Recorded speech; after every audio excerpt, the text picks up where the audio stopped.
Assalamualaikum warahmatullahi wabarakatuh. Al-Fatihah.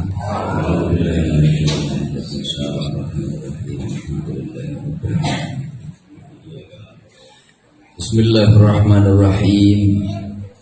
Alhamdulillahilladzi hadana bi'abdihil mukhtari man da'ana ilaihi bil idni wa qad nadana labbaika ya man dallana wa hadana. Shalla 'alaika Allahu bari'uka alladhi bika ya musyaffa'u khassana wa habana ma'alikal adhari ma'adini sirrikal asma fahum sufunun najati himana. Allahumma salli wa sallim ala sayyidina Muhammadin مفتاح باب رحمة الله عدد ما في علم الله صلاة وسلاما دائمين بدوام ملك الله وعلى آله وصحبه ومواله ولا حول ولا قوة إلا بالله. أما بعد. Yang saya hormati dan saya muliakan pimpinan Yayasan Pondok Pesantren Al-Fatimiyah Bapak Kiai Haji Mahfudin Ahmad, sekaligus beliau Rais Suriah MWCN Utruk Jambi Timur. Kemudian yang saya hormati Bapak pengawas dan jajaran Dewan Pengawas. Kemudian yang saya hormati pula, saya mau ngomong mantan kayaknya gak enak banget, pengurus lama Dewan Pengawas serta jajarannya, kemudian para asatidah, seluruh guru-guru madrasah yang saya hormati dan saya muliakan, yang insya Allah kumpulnya kita pada siang hari ini memperoleh ridho dari Allah Subhanahu wa Ta'ala. Amin ya rabbal alamin. Tapi sebelumnya, udah ngantuk belum? Udah pada makan? Makanya nambah nggak? Biasanya kalau nambah banyak nggak? Kalau di sana itu saya kan asli Jawa. Kalau di Jawa itu biasanya ada orang yang suka nambah, ada yang enggak. Kalau toh nambah juga dikit. Jadi saya sendiri di sini tadi sudah disampaikan oleh pengawas lama, kemudian oleh guru kita bersama, kemudian oleh pengawas yang sekarang. Jadi ibarat makan itu sudah kenyang, saya tinggal nambah. Jadi kalau nambah itu nggak banyak-banyak, nambah itu sedikit. Alhamdulillahirabbil alamin. Kita pada siang hari ini berkumpul bersama memperingati Maulidun Nabi Muhammad sallallahu alaihi wasallam. Yang mana kita kumpul memperingati Maulidun Nabi ini adalah sebuah anjuran, sebuah ajaran yang mengajarkan kepada kita agar kita lebih mengenal Rasulullah dan wujud kita bersyukur kepada Allah Subhanahu wa Ta'ala. Saya sedikit ingin mengutip tentang hari yang paling agung di dalam hari-hari yang lain dan di dalam bulan-bulan yang lain. Hari apa yang paling agung? Dijelaskan di dalam kitab Hawasyi Syarwani, yang mana Hawasyi Syarwani adalah salah satu kitab yang menjelaskan tentang syarah Tuhfal Muhtaj. Tuhfal Muhtaj itu kitabnya Imam Ibnu Hajar Al-Haytami. Apa itu kitab Tuhfal Muhtaj? Tuhfal Muhtaj adalah kitab syarah dari Minhajut Thalibin, yaitu karangannya Imam Nawawi.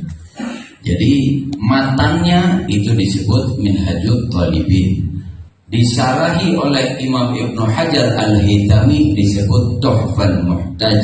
Kemudian diperinci lagi disebut Hawasyi. Kalau orang belajar fikih nanti akan tahu, yang menjelaskan matan itu namanya syarah, yang menjelaskan syarah namanya Hawasyi. Di sini disebut kitab Hawashi Syarwani, yaitu karangannya Imam Syarwani. Di dalam kitab tersebut menjelaskan tentang inna afdalal layali. Apa itu malam? Sesungguhnya malam yang paling agung, malam yang paling mulia. Malam yang paling mulia adalah malam kelahiran baginda Nabi Muhammad sallallahu alaihi wasallam. Baru setelah itu malam Lailatul Qadar, kemudian ada malam Jumat, kemudian ada malam nuzul Quran, ada malam Isra Mi'raj, ada malam-malam yang lain yang lebih agung, yang agung berikutnya. Tapi malam yang paling agung adalah malam kelahiran baginda Nabi Muhammad sallallahu alaihi wasallam. Kenapa malam kelahiran Nabi menjadi malam yang paling agung? Sayyidil Habib Muhammad bin Ali al-Maliki mengutip daripada perkataannya Imam Haramain, yaitu As-Sayyid Amin Qutbi. Beliau berkata, ya Lailatul Itsnin, mada safahat, wahai malam Senin, apa yang telah menyapamu sehingga engkau menjadi malam yang begitu agung, sehingga engkau menjadi malam yang begitu mulia, sehingga engkau begitu harum. Ternyata tidak ada malam-malam yang agung, tidak ada malam-malam yang mulia, bahkan tidak ada hari-hari yang agung, tidak ada hari-hari yang mulia kecuali dimulai dari malam Senin. Kenapa malam Senin?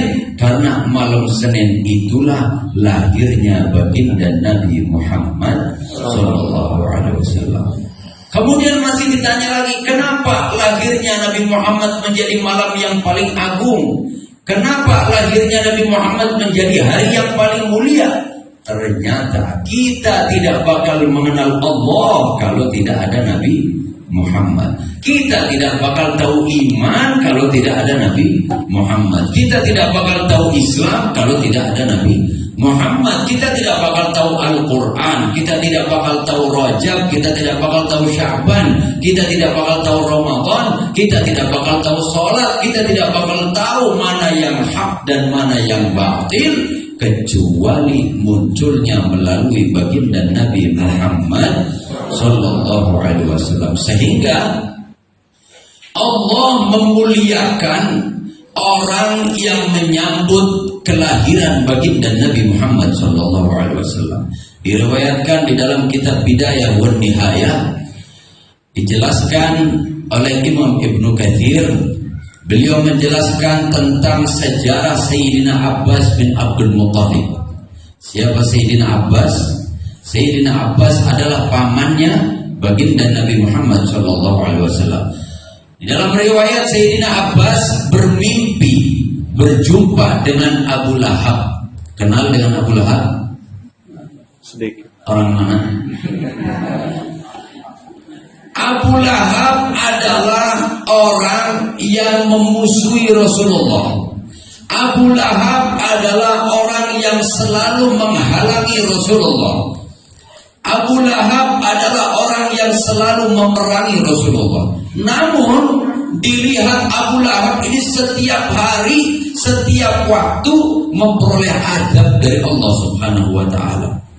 Namun kok ketika hari Senin Abu Lahab itu adabnya diringankan oleh Allah Subhanahu wa ta'ala dan diganti dengan rahmatnya Allah, sehingga dari tangannya Abu Lahab bisa keluar air, dan air itu bisa diminum oleh Abu Lahab setiap hari Senin. Akhirnya Sayyidina Abbas ini bertanya kepada Abu Lahab, ya Abu Lahab, kenapa itu terjadi kepadamu? Engkau setiap saat, setiap waktu, setiap hari memperoleh azab dari Allah, namun setiap hari Senin kok diringankan azabnya oleh Allah, bahkan diganti dengan rahmatnya Allah. Apa yang telah kamu perbuat? Akhirnya Abu Lahab ini menjawab, sesungguhnya ketika hari Senin waktu itu datang kepadaku yang namanya Thuwaibah. Siapa Thuwaibah? Thuwaibah adalah budaknya Abu Lahab. Thuwaibah datang kepadaku memberi kabar gembira kepadaku bahwa telah lahir seorang ponakan yang namanya Muhammad. Ini nggak bahas nabinya ya, nggak bahas nabinya, cuman lahir ponakannya yang namanya Muhammad. Saking bahagianya Abu Lahab, akhirnya Thuwaibah yang tadinya budaknya Abu Lahab dibebaskan oleh Abu Lahab. Gara-gara Abu Lahab pernah bahagia, pernah gembira sesaat dengan kelahirannya baginda Nabi Muhammad SAW, akhirnya Abu Lahab ini diringankan azabnya oleh Allah setiap hari Senin dan digantikan dengan rahmatnya Allah, yaitu dari tangan-tangannya keluar air dan bisa digunakan untuk minum Abu Lahab. Sekarang Allah memuliakan orang yang bergembira dengan lahirnya Nabi Muhammad. Padahal Abu Lahab ketika Nabi Muhammad dewasa menjadi orang yang selalu menghalangi Abu Lahab, menghalangi Rasulullah, selalu memerangi Rasulullah, selalu menindas Rasulullah. Tapi pernah bahagia saja sesaat, itu langsung memperoleh rahmat dari Allah. Apalagi kita semua sebagai pengikut Rasulullah, umatnya Rasulullah, orang yang beriman kepada Allah dan beriman kepada Rasulnya. Kalau kita setiap saat, setiap waktu, setiap hari, setiap tahun, dan seumur hidup kita selalu berbahagia dengan kelahiran baginda Nabi Muhammad, insya Allah kita menjadi orang-orang yang selamat fi din wa dunya wal akhirah. Amin ya rabbal alamin. Saya terus terang berbahagia siang hari ini berkumpul bersama para pahlawan yang insya Allah selalu memperoleh ridha dari Allah Subhanahu wa taala dan menjadi orang-orang yang dicintai oleh Allah dan dicintai oleh baginda Nabi Muhammad sallallahu alaihi wasallam. Kenapa saya bangga dan saya anggap pahlawan? Zaman sekarang itu begitu rusak, pergaulan begitu kacau zaman sekarang. Kalau tidak adanya madrasah-madrasah seperti ini, hancurlah peradaban manusia di kemudian hari. Sekolah banyak. Kita dulu kecil dididik untuk membaca Yasin, membaca tahlil, membaca manaqib, membaca maulidun nabi, hadir di majelis-majelis ilmu. Tapi akhir-akhir ini bahkan kegiatan seperti ini pun sudah dianggap salah. Orang yang memperingati maulidun nabi dianggap mendekati kesyirikan. Ada ajaran-ajaran yang begitu gara-gara apa? Salah menyekolahkan anak. Yang tadinya cinta dengan maulidun nabi, yang tadinya suka tahlil, yang tadinya suka hadir majelis ilmu, gara-gara kuliah, gara-gara sekolah, gara-gara salah pendidikan, akhirnya selesai dari sekolahnya, dia sudah tidak mau lagi cinta dengan majelis maulid, tidak cinta lagi dengan sholawat. Disinilah kerusakan-kerusakan yang terjadi. Padahal apakah memperingati maulidun nabi itu salah? Kalau bercerita tentang apakah ini bid'ah, casingnya bid'ah, casingnya bid'ah, covernya bid'ah, tapi intisarinya, lubangnya itu bukan bid'ah. Di dalam kita memperingati maulidun nabi, apa yang kita lakukan? Kita ketemu dengan saudara-saudara kita, apa yang kita ucapkan pertama kali adalah salam yang kita ucapkan. Apakah salam itu salah? Rasulullah pun mengajarkan kepada kita afsus salam, ucapkanlah salam. Kemudian setelah itu kita kumpul di sini bersama-sama saling apa? Silaturahmi. Apakah silaturahmi itu salah? Rasulullah pun mengajarkan kepada kita wasilul arham, sambunglah tali silaturahmi. Kemudian di sini kita berkumpul bersama-sama, saling makan bersama. Itu ada makanan, ada snack, betul? Udah dapat semua belum? Udah? Alhamdulillah. Kita makan bersama, ini sudah dijalankan dulu. Kita mengikuti sunnahnya Nabiullah Ibrahim alaihissalam. Nabi Allah Ibrahim diangkat derajatnya oleh Allah menjadi Khalilullah. Kenapa diangkat derajatnya oleh Allah menjadi Khalilullah? Karena Nabi Ibrahim melaksanakan beberapa perkara. Yang pertama, Nabi Allah Ibrahim lebih mendahulukan perintah Allah ketimbang perintah selain Allah. Yang kedua, Nabi Ibrahim tidak pernah makan sendirian. Kalau kita ada makanan enak dikit, masuk ke kamar, umpetin. Tapi Nabi Allah Ibrahim tidak pernah. Nabi Allah Ibrahim itu setiap makan harus ada temannya. Sehingga ketika di rumahnya Nabi Allah Ibrahim tidak ada orang yang diajak makan, Nabi Ibrahim rela berjalan berkilo-kilo hanya untuk menemukan orang yang bisa diajak makan bersama. Ini sunnahnya Nabi Allah Ibrahim. Begitu pula, apakah dilakukan oleh Rasulullah? Ya, Rasulullah pun mengajarkan kepada kita wa at'imut ta'am, saling memberi makan. Kemudian di sini kita membaca sholawat. Bukankah sholawat itu adalah perintah? Sehingga dikatakan innallaha wa malaikatahu yusalluna 'alan nabi ya ayyuhalladzina amanu sallu alaihi wa sallimu taslima. Dengan kita membaca sholawat, emang Rasulullah butuh sholawat kita? Rasulullah butuh sholawat kita? Enggak.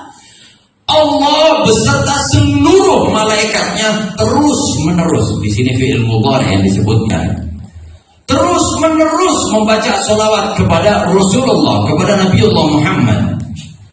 Kalau Nabi Muhammad sudah memperoleh sholawat, yaitu rahmat dari Allah, apakah terus Nabi Muhammad butuh sholawat kita? Tidak. Tapi dengan kita membaca sholawat, justru Allah angkat derajat kita. Sehingga semakin banyak kita membaca sholawat, semakin dekat hubungan kita dengan Rasulullah. Dan siapa yang paling banyak sholawatnya, maka dialah yang paling dekat dengan Rasulullah kelak di akhirat nanti. Kira-kira pengajian maulid salah tidak? Kemudian di dalam pengajian maulid, di sini kita saling menuntut ilmu. Kita saling menuntut ilmu, bukankah thalabul ilmi fardhah? Menuntut ilmu itu hukumnya wajib. Di sini kita kumpul bersama-sama menuntut ilmu, menuntut apa yang telah diajarkan oleh baginda Nabi Muhammad, sehingga kita bisa semakin taat kepada Allah, semakin bisa menjalankan apa yang telah diajarkan oleh baginda Nabi Muhammad sallallahu alaihi wasallam. Kemudian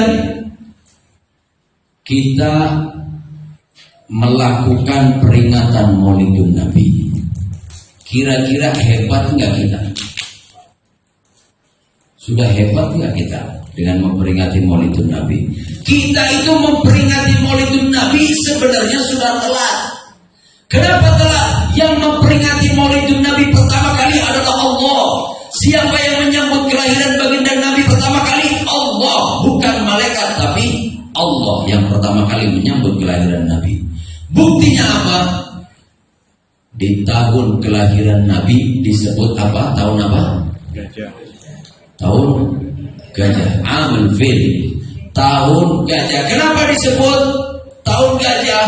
Karena waktu itu Raja Abraha itu datang beserta pasukannya untuk menghancurkan Ka'bah.